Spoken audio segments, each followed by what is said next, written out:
সুপ্রিয় নবম দশম শ্রেণী ও এসএসসি শিক্ষার্থী বন্ধুরা, তোমরা কেমন আছো? আশা করি তোমরা সবাই ভালো আছো। এ পর্বে আমি তোমাদের শেখাবো তোমাদের গণিত বইয়ের সেট ও ফাংশন অধ্যায়ের অর্থাৎ 2.2 এর 12 নম্বর অঙ্ক।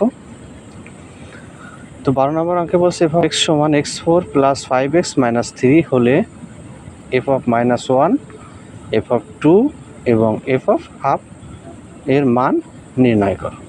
তো শিক্ষার্থী বন্ধুরা, আমরা এই অঙ্কটা আজকে খুব সুন্দরভাবে বুঝবো, খুব সহজে কিভাবে বোঝানো যায় তোমাদের সেভাবে চেষ্টা করব। প্রথমে আমরা লিখব, দেওয়া আছে f of x সমান, যেটা দেওয়া আছে সেটা আমরা লিখব। তো f of x সমান x4 প্লাস 5x মাইনাস 3। তো এবার আমরা প্রথমে নির্ণয় করব f of -1। তো এটা নির্ণয় করতে গেলে আমার যেখানে x আছে ঠিক সেইখানে আমরা -1 বসাই দেব।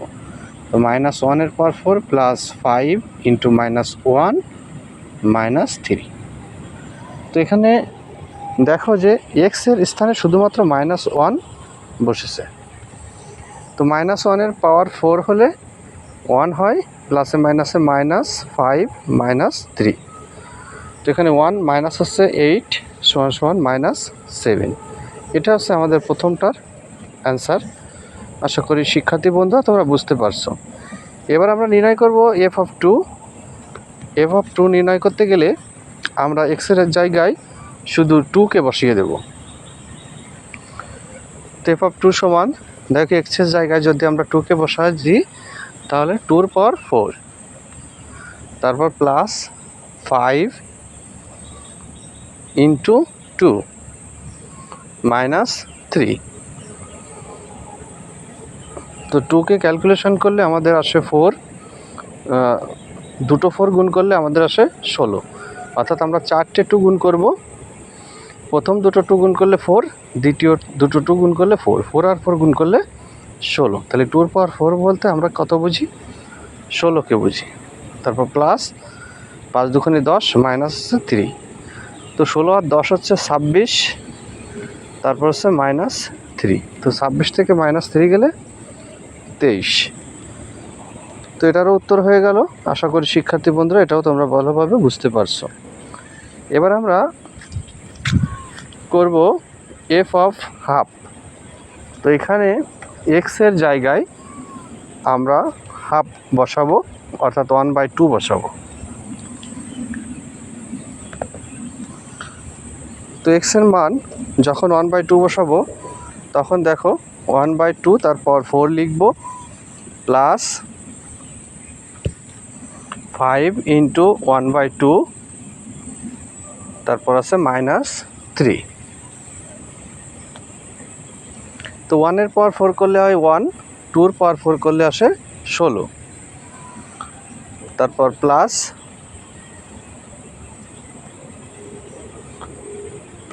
5 এর সঙ্গে 1 গুণ করলে 5, আর নিচেই 2 থেকে গেল, তারপর -3।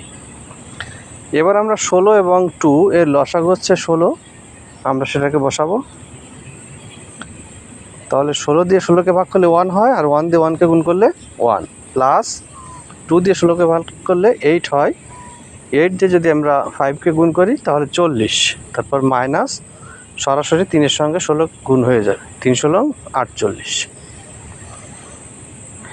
এখন 40 আর 1 হচ্ছে 41, বিয়োগ হচ্ছে 48, ভাগ হচ্ছে 16।